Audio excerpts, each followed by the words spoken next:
Welcome to 7 news Telugu. నేను సుధా. బులెటిన్ల ముందుగా headlines. ED విచారణకు హాజరైన కేటీఆర్.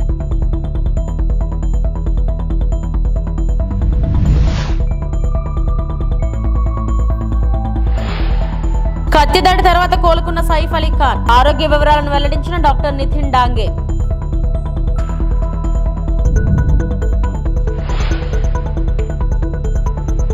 హైదరాబాద్ కు తిరుగు పయనం. చిట్యాల వద్ద భారీగా నిలిచిన వాహనాలు. ఫార్ములా ఈ రేస్ కేసులో మాజీ మంత్రి కేటీఆర్ ఎన్ఫోర్స్మెంట్ డైరెక్టరేట్ ఎదుట హాజరయ్యారు. అంతకుముందు ఆయన గచ్చిబౌలిలోని నివాసం నుంచి బయలుదేరి నేరుగా ఈడీ కార్యాలయానికి చేరుకున్నారు. ఈ నేపథ్యంలో బషీరాబాద్లోని ఈడీ కార్యాలయం ముందు భారీ బందోబస్తు చేపట్టారు. సుమారు 200 మంది పోలీసులు అక్కడ మోహరించారు.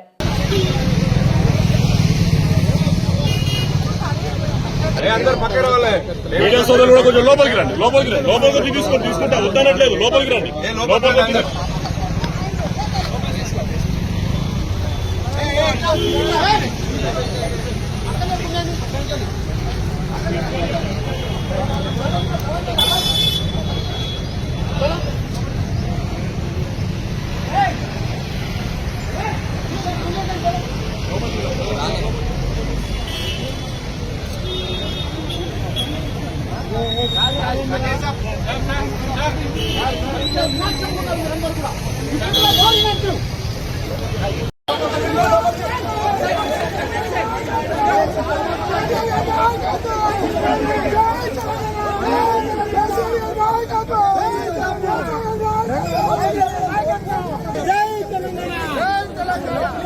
జై తెలంగాణ, జై తెలంగాణ.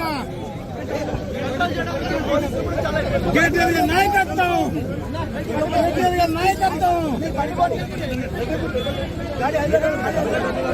కేటీఆర్ గారి నాయకత్వం. జై తెలంగాణ, జై తెలంగాణ.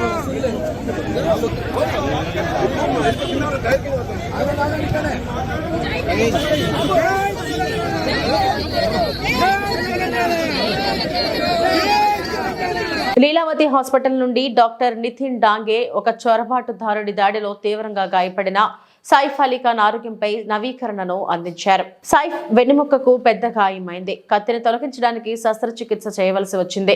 అతని చేతి మరియు మెడపై అదనపు గాయాలను ప్లాస్టిక్ సర్జరీ బృందం చికిత్స చేసింది. సైఫ్ నిలకడగా ఉన్నారని, కోలుకుంటున్నారని, ప్రమాదం నుంచి బయటపడ్డారని డాక్టర్ డాంగే హామీ ఇచ్చారు. ऑपरेशन थिएटर से हमने आईसीयू में शिफ्ट किया है for 1 day observation. After that we'll decide tomorrow. Right now it is looking absolutely fine. He is on recovery path. The recovery should be 100% as per our initial understanding. Sir, तो दो एकदम गहरी चोटें हैं, immediate है और abrasion जैसा खरोट से कैसे आ जाता है, तो चाकू का नोक से ऐसा खरोट से आ गया है. इतना बड़ा 2.5 इंच का चाकू का पीस अंदर स्पाइन से हमने निकाला है. डॉक्टर डांगे उस बारे में आपको ठीक से बताएंगे. थोड़ा पिछाड़ जाओ, बोलने दो आपको, बोलने दो. So Mr. Saif Ali Khan was admitted in the morning at 2 a.m. at Leelavati Hospital with alleged history of assault by some unknown person. At 2 a.m. he sustained major injury to the thoracic spinal cord due to lodged knife in the spine. Surgery was performed to remove the knife and also repair the leaking spinal fluid. 2 other deep wounds on his left hand and one on the neck was repaired by plastic surgery team. The entire surgery was monitored by Dr. Srinivas Kudwa as a cardiologist because of his other condition. He is completely ప్రముఖ సినీ నటుడు doctor Mohan Babu తనయుడు cine hero Manchu Manoj తన సతీమణి భార్యతో కలిసి Chandragiri police station కు వచ్చారు. అని అనుచరులకు మోహన్ బాబు యూనివర్సిటీ సిబ్బందితో ప్రాణహాని ఉందంటూ తన అనుచరులచే పోలీసులకు ఫిర్యాదు చేశారు. చంద్రగిరి పోలీస్ స్టేషన్ చేరుకున్న మంచు మనోజ్ డీఎస్పీతో ఏకాంతంగా కొంతసేపు మాట్లాడారు. అనంతరం తన అనుచరులకు ప్రాణహాని ఉందంటూ అనుచరుల చేత పోలీసులకు ఫిర్యాదు ఇప్పించారు. అనంతరం మీడియాతో మంచు మనోజ్ మాట్లాడుతూ తన కూతురిని కూడా మొదటి పండగకు రానివ్వకుండా తండ్రి తప్పు చేశారని తెలిపారు. ముఖ్యంగా మీ అందరికీ నేను చెప్పాలేంటంటే అభిమానులు అనేది దేవుడిచ్చిన వరం అండి. అండ్ నా వెల్ విషర్స్గా వాళ్ళు ఎంతో కష్టపడుతూ వాళ్ళ సొంత బిజినెస్ చేసుకొని సొంత పనులు చేసుకొని వాళ్ళ అభిమానంతో మళ్ళీ వచ్చాను, మళ్ళీ సినిమాలకు వచ్చానన్న ఆనందంతో ఈ ఒక 8 సంవత్సరాల గ్యాప్లో కూడా నేను సినిమాలకు దూరంగా ఉన్నాను, జనాలకు దూరంగా ఉన్నాననే ఫీలింగ్ తెప్పకుండా నన్ను ఎప్పుడు జనాల్లోనే పెడుతూ నన్ను ఎప్పుడు ప్రోత్సహిస్తూ నాకు హెల్ప్ చేస్తూ సపోర్ట్ చేశారు. దానికి అందరికీ రుణపడుతున్నాను నాకు ఇంత సపోర్ట్ ఇచ్చినందుకు. అలాగే అంత ప్రేమగా అభిమానం చేసేటప్పుడు ఒకరిని అభిమానాన్ని ఆపకూడదు. నువ్వు ఒక లీడర్ని ప్రేమించు, ఒక అభిమానించు, ఒక యాక్టర్ని అభిమానించు. నాతో తిరిగారు నా ఫ్రెండ్స్ హీరోలు కూడా ఉండే, అన్న నేను హీరో ఫ్యాన్ అన్నా, నేను ఆ హీరో ఫ్యాన్ అంటే నేను ఫోన్ చేసి అన్న కలిపి అంటే నీకు కల్పిస్తుంటాను తీసుకెళ్ళి. అది హెల్తీగా ఉంటుంది. కానీ ఇక్కడ ఏమైంది, నాతో ఏదైనా ప్రాబ్లం ఉంటే నన్ను కూర్చొని పెట్టుకోవాలి. నేను ఎక్కడికి పారిపోవట్లేదు. ఫస్ట్ రోజు హైదరాబాద్ గొడవ నుంచి ఈ రోజు వరకు నేను వస్తున్నాను, కానీ నేను పారిపోవట్లేదు. చీకట్లో కూర్చొని చెట్ల వెనకాల దాక్కొని ఈ చక్కెరలు పోయడాలు, ఈ బ్యానర్లు ఇప్పించడాలు, వీళ్ళు ఏం తప్పు చేశారు? వీళ్ళ అభిమానాన్ని చూపించేటప్పుడు వాళ్ళ బ్యానర్లు తీస్తే ఓకే, అది చిన్న విషయం. కాకపోతే తర్వాత నాకు తెలిసింది ఏంటంటే బ్యానర్లు ఒక 2 రోజుల ముందు మా పళనిని పిలుచుకొని వెళ్ళి నా సొంత తమ్ముళ్ళలాగండి, ఎప్పటి నుంచో ఉన్నాడు. అండ్ అలా చాలామంది ఉన్నారు. వీళ్ళందరూ నేను డబ్బిచ్చో కిరాయికో నా చుట్టూ మనుషులు పెట్టుకొని తిప్పే రకం కాదు, నేను అభిమానంతో వచ్చేవాళ్ళు. సో అలా పెడితే దానికి 12వ తారీఖు ఎప్పుడు తమ్ముడు పిలిచింది నన్ను 11, 12 అలా పిలిచారండి. పండగకి 2-3 రోజుల ముందు పిలిచి, రే మనోజ్ వస్తున్నాడా, వస్తే నువ్వు కూడా ఉండకూడదు, ఏమీ చేయకూడదు, ఎవరు వెళ్ళకూడదు అని. ఇదంతో పాటు చాలామందిని పిలిచి ఏరియా వైజు అంటే ఎంత టైం స్పెండ్ చేస్తున్నారంటే 10 నిమిషాలు, ఒక గంట సేపు పెద్ద మనుషులు ఒక 4 కూర్చొని పెట్టి, అన్నదమ్ములు కూర్చొని మాట్లాడేసి అక్కడ క్యాంపస్లో జరిగే మిస్టేక్లు రెక్టిఫై చేసే చిన్న విషయం. కాకపోతే నేను క్యాంపస్లో నేను అడిగే క్వశ్చన్స్, నేను ఏది ఇప్పుడు హాస్టల్స్లో జరిగే విషయం, ప్రైవేట్ హాస్టల్స్ ఏది అడిగినా అక్కడి నుంచి డబ్బు రావడం అయిపోతుంది, క్యాష్ రావడం అయిపోతుంది. లోన్లు తీసుకొని హాస్టల్ మీద లోన్లు తీసుకొని దాన్ని డైవర్ట్ చేయడం, సొంత కంపెనీల మీద పెట్టుకొని డైవర్ట్ చేయడం, దాన్ని కవర్ చేసుకునే దానికి స్టూడెంట్స్ని రుద్దడం, యూనిఫామ్ వేయడం కంపల్సరీ. మన 10th దాటంగానే ఇంటర్కి యూనిఫామ్ వేయండి కాలేజ్ రుద్దటం. మనం ఏంది మా 11th కూడా వేసుకోవాలా అని చెప్పి ఆ రోజుల్లోనే. ఈ రోజుల్లో పెద్ద ఇంజనీరింగ్, MBA వాళ్ళందరికీ యూనిఫామ్. వాళ్ళు అది కరెక్ట్గా 2 వాషులకి ఎంచిపోతున్నాయి. అది ఎక్కడ నార్త్ ఇండియా నుంచి తీసుకొచ్చారు. అక్కడ గుజానియా ఏదో పేరండి, సరే. సో ఇన్ని జరుగుతుండి నేను అడిగితే కొంచెం కూడా దాని గురించి కాకుండా వీళ్ళని బెదిరియడం, వాళ్ళని బెదిరియడం. నేను ఈసారి ప్రతి పండగకి వస్తాను. నేను ముఖ్యంగా సీఎం గారి ఫ్యామిలీ వాళ్ళ ఇంట్లో ఘటన జరిగింది ఈ మధ్యకాలంలో, రామ్మూర్తి నాయుడు గారిది. సో ఊళ్ళో అక్కడ ఉన్నారు. సీఎం గారి ఇంట్లో ఒకటి జరిగింది రామ్మూర్తి నాయుడు గారిది. అది చాలా బాధాకరమైన విషయం. అండ్ అందుకు ఈ సమయంలో వాళ్ళు ఊర్లో ఉన్నారు, నాని గారు ఇక్కడ ఉన్నారు. ఇక్కడ వచ్చి గొడవలు చేయడం కరెక్ట్ కాదు. అంటే నేను వస్తే వాళ్ళు గొడవలు చేస్తాను, నాకు గొడవలు ఇంటెన్షన్ కాదు. నా కూతురిది ఫస్ట్ సంక్రాంతి అండి, ఫస్ట్ పండగ. అండ్ ఆ పండగ కూడా జరుపుకొని లేకుండా స్థితిలో చేశారు. 2 రోజులు అక్కడ ఉన్నా, 3వ రోజు కూడా అక్కడే ఉంటారు. వీళ్ళు కానీ బ్యానర్లు పెరగకుండా, నా తమ్ముడిని బెదిరించుకుంటా, మా వాళ్ళందరినీ బెదిరించుకుని ఉండుంటే నా పట్టికలో ఉంటాను. సరే కనుక్కొని నేను అందరూ ప్రోగ్రాంలు కనుక్కొని సీఎం గారు వెళ్ళిన తర్వాత, లోకేష్ గారు కూడా వెళ్ళిపోయిన తర్వాత ఎంటర్ అవుదామని ఆయన 10:30కి వెళ్ళిపోయే ప్రోగ్రాములు నేను అవన్నీ కనుక్కొని నైట్ నిన్న దాటుకొని 11 o'clock చేసుకొని వచ్చాను. నేను ఎవరికి డిస్టర్బెన్స్ ఉండకూడదు అనేసి. కాకపోతే అది ఎందుకు అయిందో, ఆయన ప్రజల వల్ల డిలే అయ్యి ప్రజలతో ఉండి కొంచెం టైం ఎక్కువ స్పెండ్ చేశాడు నేను ఆయన. సో నేను వెళ్ళే టైం మ్యాచ్ అయింది తప్ప నేను ఈ విషయాలు కానీ, నేను లోకేష్ గారికి కానీ, చంద్రబాబు నాయుడు గారికి కానీ, ఎవరికి కానీ, నాని గారికి కానీ, నేను ఎవరిని కానీ నాకు హెల్ప్ చేయండి, నాకు సమస్య జరుగుతుందని ఆ శివుడి మీద ఆజ్ఞ, శివుడి మీద ఒట్టుగా నేను ఎవరిని అడగలేదు నేను. అండ్ వాళ్ళకి ఎన్నో పనులు ఉన్నాయి.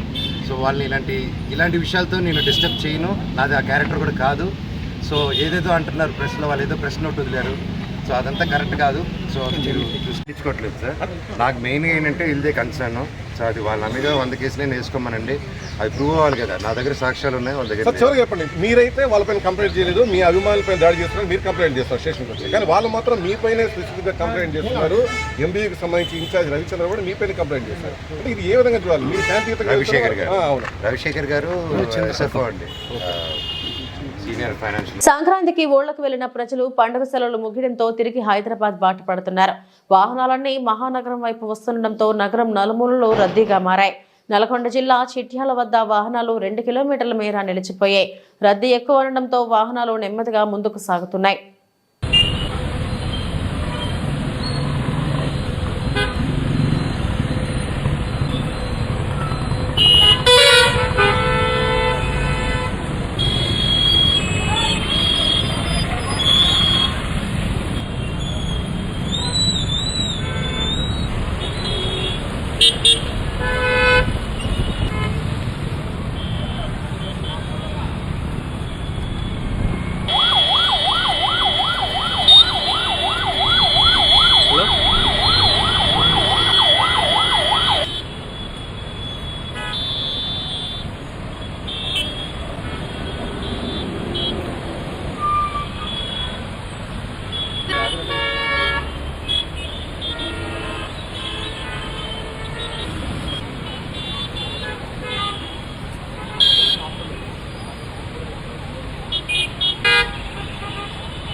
పిఠాపురం నియోజకవర్గం ఇటీవల కాలంలో రాష్ట్ర వ్యాప్తంగా జరిగిన పర్యటనలో భాగంగా ఆంధ్రప్రదేశ్ రాష్ట్ర ఉప ముఖ్యమంత్రి కొనితెల పవన్ కళ్యాణ్ గంజాయిపై మాట్లాడిన మాటలను వక్రీకరిస్తూ రథాలపేట, ఇంద్రానగర్, అగ్రహారం ఎస్పీ నాయకులు పవన్ కళ్యాణ్ కి వ్యతిరేకంగా కొవ్వొత్తుల ర్యాలీ నిర్వహించారు. ఈ ర్యాలీకి ధీటుగా ఎస్సీ కార్పొరేషన్ డైరెక్టర్ దానా లాజర్ బాబు స్పందించారు. ఉప ముఖ్యమంత్రి పవన్ కళ్యాణ్ మాటలను వక్రీకరిస్తూ రాజకీయం చేయడం తగదని అన్నారు. రథాలపేట సెంటర్, ఇంద్రానగర్, అగ్రహారం సెంటర్ నందు గంజాయి ఎక్కువగా తుని నుంచి వచ్చి ఇక్కడ పిల్లలను పాడు చేస్తున్నారు. పోలీసులను వెంటనే స్పందించి అసాంఘిక కార్యకలాపాలు జరగకుండా తగు చర్యలు వెంటనే తీసుకోవాలని కోరడం జరిగింది. 3 పేటలు ఎత్తారు కనుక ఆ పేటల పేర్లు మా పేర్లు ఎత్తారు కనుక మా పేటల పేర్లు మా వాళ్ళ పేర్లు ఎత్తారని నిన్న నిరసన కార్యక్రమం కొవ్వొత్తుల ర్యాలీ చేయడం జరిగింది. దళిత నాయకులు కొంతమంది. మీరందరూ కూడా మరి ఆ విధమైన ఇది చాలా తప్పుడు ప్రచారం. ఇది పవన్ కళ్యాణ్ గారికి మతం గాని కులం గాని అది ఏ ప్రాంతమో ఏ మతమో ఏ మతస్థులో ఏ కులస్థులో కూడా తెలియని ప్రాంతం. ఆయనకు వచ్చిన రిపోర్ట్ మాత్రం ఆ రోజున పబ్లిక్ లో చదవడం జరిగింది. ఆ చదివిన రిపోర్ట్ ని పోలీసులు వాళ్ళకి హెచ్చరించడం జరిగింది. ఈ పిఠాపురం నియోజకవర్గం గాని చుట్టుపక్కల గాని ఎక్కడ కూడా ఇటువంటి అసాంఘిక కార్యక్రమాలు జరగకూడదని చెప్పడం జరిగింది. కనుక దాన్ని బేస్ చేసుకుని కొంతమంది దళిత నాయకులు రాజకీయంగా వక్రీకరించి దాన్ని రాజకీయం చేయడానికి ప్రయత్నం చేస్తున్నారు. అది చాలా తప్పు. మరి ఈ యొక్క దళిత పిల్లలైనా ఇతర కులమైనా ఇంకొక కులమైనా కానీ అంబేద్కర్ సెంటర్ అంటే అంబేద్కర్ దగ్గర అక్కడ అంబేద్కర్ సెంటర్ అంటే ఎలంపేట, ముస్లిం వీధి, మరి ఎస్సీ పేట 3 కలిపి అంబేద్కర్ సెంటర్ అంటారు. కానీ అంబేద్కర్ సెంటర్ లో జరుగుతుందంటే అంబేద్కర్ సెంటర్ లో మరి ఎస్సీ వాళ్ళనే కాదు అక్కడ అర్థం. అందరూ అక్కడ జరుగుతుంది, దాన్ని అరికట్టండి అని అన్నారు. అందరినీ ఉద్దేశించి అన్న మాట గాని మంచి భావంతో అన్న మాట గాని సదుద్దేశంతో అన్న మాటే తప్ప ఏ ఒక్కరిని కించపరచాలని గాని ఏ ఒక్కరిని పేరెత్తి గాని ఆయన అనలేదు. ఇది కూడా మన వాళ్ళు చేయటం లేదు. ఎక్కడో తునేరియా నుంచి వచ్చి ఇక్కడ పిల్లల్ని పాడు చేస్తున్నారు అని పదే ఆయన చెప్పడం కూడా జరిగింది. దాన్ని కూడా అర్థం చేసుకుని మనం ఎక్కడైనా తప్పులు జరుగుతుంటే దాన్ని అరికట్టాలి తప్ప మరి మనం ఈ విధమైన ప్రచారం చేయకూడదు. అది మంచి స్వభావంతో మంచి హృదయంతో పిల్లల భవిష్యత్తును ఆలోచించి అన్న మాట తప్ప అది ఏ ఒక్కరిని కూడా కించపరిచే విధానం కాదు, ఎవరిని కూడా ఉద్దేశించి అన్న మాట కూడా కాదు. అంతేకాకుండా మరి ఈ రిపోర్టులు ఇచ్చింది గతంలో పోలీస్ స్టేషన్ కి ఎవరిచ్చారు? ఆ రిపోర్టులను ఆధారంగా చేసుకుని ఇంటెలిజెన్స్ రిపోర్టులను ఆధారం చేసుకుని ఆయన మాట్లాడటం జరిగింది. కనుక మనం అందరం కూడా ఆలోచించి మరి సద్భావంతో ఆలోచించి సదుద్దేశంతో ఆలోచించి మనం అర్థం చేసుకోవాలి తప్ప దీన్ని రాజకీయం చేయడం కానీ, ఒక వ్యక్తిని అల్లరి చేయడం కానీ, ఒక వ్యక్తిని కించపరిచే విధానంగా కానీ ఎటువంటి కార్యక్రమం లేదు కనుక మీరు దీన్ని ఆలోచించి మంచి ఉద్దేశంతో ఉండాలని మన మనసా వాచ్య కోరు. అన్నమయ్య జిల్లాలో దారుణం. కుమారుడిని హత్య చేసిన తల్లిదండ్రులు అరెస్ట్. అన్నమయ్య జిల్లా రాజంపేట మండలం పోలిగ్రామ్లో తల్లిదండ్రులు తమ కుమారుడు గౌనిపూరి చరణ్ కుమార్ రాజును హత్య చేశారు. మద్యం, గుట్కా వంటి చెడు అలవాట్లతో ఇంట్లో సమస్యలు సృష్టించడాన్ని భరించలేక తండ్రి గౌనిపూరి నరసింహరాజు మరియు తల్లి గౌనిపూరి లలితమ్మ చరణ్ను టవల్తో గొంతు బిగించి హత్య చేశారు. ఈ ఘటన జనవరి 14, 2025 అర్ధరాత్రి చోటు చేసుకుంది. చరణ్ తాత పోసలదేవి వెంకట నరసరాజు ఫిర్యాదు మేరకు మన్నూరు పోలీస్ స్టేషన్లో కేసు నమోదు చేశారు. నేరానికి ఉపయోగించిన టవల్ను స్వాధీనం చేసుకున్నారు. ఎస్పీ విద్యాసాగర్ నాయుడు పర్యవేక్షణలో ఇన్స్పెక్టర్ ఎస్ఎం అలీ నేతృత్వంలో తల్లిదండ్రులను పోలీ చెరువుకట్టు వద్ద అరెస్టు చేశారు. పోలీసుల దర్యాప్తు కొనసాగుతుంది. నిన్నటి దినం పోలి గ్రామము రాజంపేట మండలం నందు మాకు ఒక ఫిర్యాదు వచ్చింది. ఆ ఫిర్యాదు ప్రకారము మేము కేసు నమోదు చేసి దానిపైన ఇన్వెస్టిగేషన్ చేయడం జరిగింది. దీని ప్రకారం ఏమనంటే మనకు చరణ్ కుమార్ రాజు వయసు 19 ఏళ్ళు. ఇతను వచ్చేసి ఇంటర్మీడియట్ ఫెయిల్ అయ్యి మనకు యమహా షోరూమ్ బైపాస్ రోడ్లో యమహా షోరూమ్ నందు పనిచేస్తూ ఉంటాడు. ఈ అబ్బాయి కొంచెము చెడు వ్యసనాలకు బానిస అయ్యి ఉంటాడు. అలాగే వీళ్ళ తండ్రి వచ్చేసి లక్ష్మీ నరసరాజు, అలాగే తల్లి వచ్చి లలితమ్మ. ఈ లక్ష్మీ నరసరాజు వచ్చేసి దాదాపు ఒక 18 సంవత్సరాల నుంచి కువైట్కి వెళ్ళి అతను డ్రైవర్ పని చేసుకుంటూ జీవనోపాధి చేసుకుంటున్నాడు.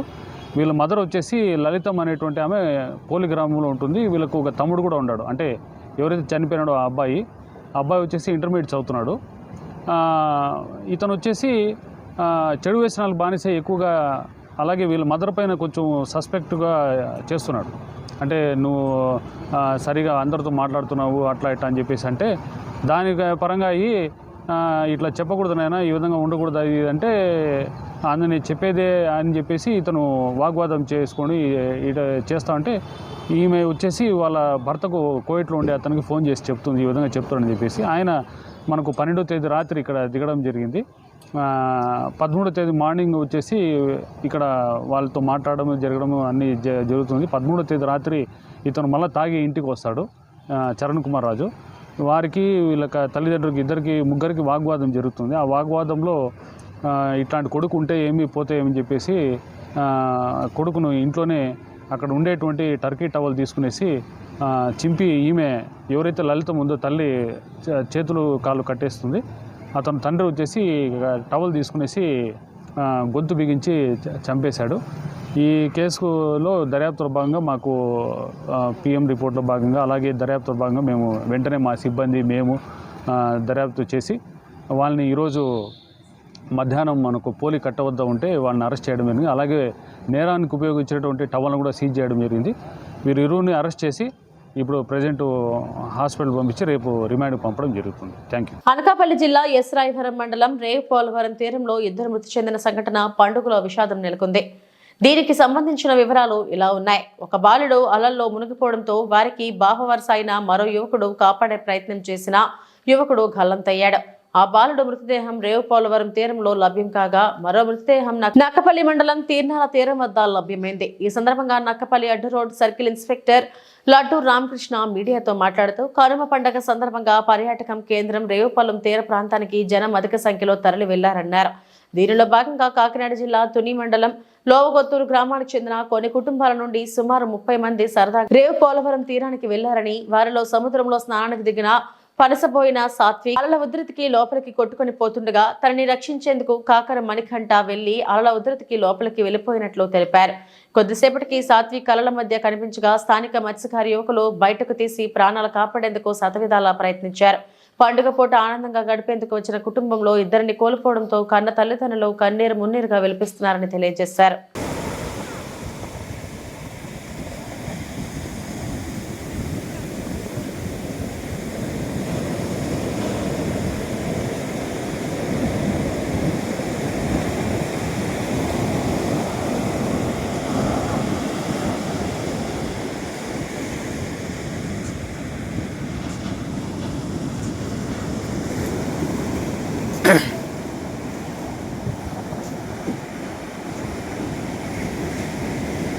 నమస్కారం అండి. నిన్న కనుమ పండుగ సందర్భంగా మన ఈ రేవుపోలవరం బీచ్లోన సుమారుగా ఒక 3 నుంచి 4 వేల మంది వరకు కూడా ఈ పర్యాటకులు చాలామంది వచ్చి సముద్ర స్నానాలకి సముద్ర తీరంలో సేద తీరడానికి వచ్చారు. దాంట్లోనే ఈ తుని లావకొత్తూరు చెందినటువంటి ఒక ఫ్యామిలీ దాదాపుగా ఒక 30-32 మంది కూడాను ఒక టాటా ఏసు బైకుల మీద అలాగే చాలామంది వాళ్ళు రావడం జరిగింది. వాళ్ళలోనే ఆ అబ్బాయి చనిపోయిన అబ్బాయి సాత్విక్ అనే అబ్బాయి 10 ఇయర్స్ 4వ తరగతి చదువుతున్నాడు. ఈ అబ్బాయి ఏం చేస్తుంటే ఈ సముద్ర తీరంలో ఆటలాడుతున్నాడు. అంటే యాక్చువల్గా వాళ్ళు వచ్చేటప్పుడు టైం సుమారు 3 అవుతుంది. ఆ టైంలో లో టైడ్ ఉంటుంది. లో టైడ్ ఉండడం వల్ల ఏమవుతుందంటే సముద్రం కొంచెం లోపలగా ఉంటుంది. ఈ లోపలికి ఉండే క్రమంలో వీళ్ళంతా కూడా లోపలికి ఉంటారు. క్రమక్రమంగా ఈవినింగ్ అయ్యేటప్పటికల్లా ఏమవుతుంది, హై టైడ్స్ వస్తాయి అనమాట. ఈ సాయంత్రం 5 అయ్యేటప్పటికల్లా హై టైడ్స్ వచ్చి వీళ్ళంతా కూడా లోపల ఉండిపోతారు. ఆ విషయాన్ని ఈ పర్యటనలో ఉండడం వల్ల వీళ్ళు ఎంజాయ్మెంట్లో ఉండడం వల్ల గమనించరు అనమాట. సో ఈ క్రమంలోనే ఒక పెద్ద అల రావడం, ఈ అబ్బాయి నుంచి కొట్టుకొని లోపలికి వెళ్ళిపోవడం జరిగింది. ఇది గమనించి అక్కడ వాళ్ళ అబ్బాయి ఎవరైతే సాత్విక్ ఉన్నాడో వాళ్ళ మేనమామ అవుతాడు వరుసకి, మణికంఠ అని చెప్పేసి 22 ఇయర్స్. అతను ఈ అబ్బాయిని సేవ్ చేయడం కోసం అని చెప్పేసి ఇవ్వడం జరిగింది. అప్పుడే అక్కడ ఉన్నటువంటి మా మెరైన్ పిఎస్ నుండి ఎస్ఐ రాజు గారు, అదేవిధంగానేమో వాళ్ళ సిబ్బంది ఒక 3, అదేవిధంగా మా ఎస్ఐవరం పోలీస్ స్టేషన్ నుండి ఒక హెడ్ కానిస్టేబుల్ గారు, కానిస్టేబుల్ వీళ్ళందరూ కూడా ఉన్నారు. మామూలుగా ఎలా ఉంటుందంటే మన రేవుపోలవరం ఉన్న ఈ కొండకి రైట్ సైడ్ ఏది ఉంటుందో అక్కడ కొంచెం వేవ్స్ ఎక్కువగా ఉంటాయి కాబట్టి అటువైపు ఈ పర్యాటకులు ఎవరిని కూడా సముద్రంలో దిగొద్దని హెచ్చరికలు చేస్తుంటారు. అక్కడ ఉన్న వాళ్ళంతా నెట్టి పంపించడంతో ఆ ఫ్యామిలీ ఏం చేస్తుంటే ఎలాగ కొండకి లెఫ్ట్ సైడ్ వచ్చేసారనమాట. వచ్చేసిన తర్వాత ఈ కెరటానికి కొంచెం కొట్టుకుపోవడం జరిగింది. అక్కడ లోకల్ ఉన్నటువంటి రుద్రయ్య, కొంతమంది లోకల్ మత్స్యకారులు ఏం చేశారంటే ఈ చిన్న బాబు ఎవరైతే 10 ఇయర్స్ బాబు ఉన్నాడో అతని వెంటనే రెస్క్యూ చేయడము, బయటికి తీసుకొచ్చిన తర్వాత కొంచెం వాళ్ళు ఫస్ట్ ఎయిడ్ చేసేసి ఈ వాటర్ కొంతవరకు రిమూవ్ చేయడం జరిగింది. ప్రాణాపాయ స్థితిలో ఉన్న అతను హాస్పిటల్ పంపిస్తే వాళ్ళు అండర్గోయింగ్ ట్రీట్మెంట్. ఆ అబ్బాయి చనిపోయినాడు. ఎవరైతే మణికంఠ అతను అతను సముద్రంలో కొట్టుకుపోయాడో ఈ రోజేమో మనకును నక్కపల్లికి మధ్య సరిహద్దులో వచ్చేటప్పటికి ఆయన ఒడ్డు కొట్టుకోవడం రావడం జరిగింది. అతని బాడీని కూడా తీసుకొచ్చేసి ఇప్పుడు నక్కపల్లి హాస్పిటల్కి ఏమో షిఫ్ట్ చేయడం జరిగింది. మేము నిరంతరంగా కూడాను అక్కడ పోలీస్ బందోబస్తు ఏర్పాటు చేస్తున్నాము. అక్కడ దాదాపుగా సుమారు 8 నుండి 10 వరకు కూడా వార్నింగ్ బోర్డ్స్ ఉన్నాయన్నమాట. సముద్రం లోతుగా ఉంది, దయచేసి ఎవరు కూడా దిగొద్దు అని చెప్పేసి చెప్తుంటాం. నిన్న నేను కూడా విజువల్ వేసుకుంటూ మా పోలీసులందరూ కూడా వాళ్ళని లోపలికి వెళ్ళొద్దామా, ఒడ్డు మీదకి రండి, ఆ రాళ్ళ మీదకి ఎక్కొద్దని చెప్తూనే ఉన్నాం. అయినప్పటికీ కూడా ఏంటంటే ఈ పర్యాటకులంతా కూడా దాన్ని కొంచెం లీనియస్గా తీసుకోవడం, సముద్రకి నిర్లక్ష్యంగా అలక్ష్యంగా ఉండడం వల్ల ఏమవుతుందంటే ఈ సముద్ర పొరలకి కొట్టుకుపోవడం అనేది జరుగుతుంది. ఇంకొంచెం గస్తీ ఎక్కువగా పెడతాం. ఇటువంటి చర్యలు ఇంకొకసారి ఇట్లాంటి జరగకుండా మ్యాక్సిమం చర్యలు మేము తీసుకుంటాం. ఇవి ఇప్పటివరకు నా బులెటిన్ అప్డేట్స్. నమస్తే.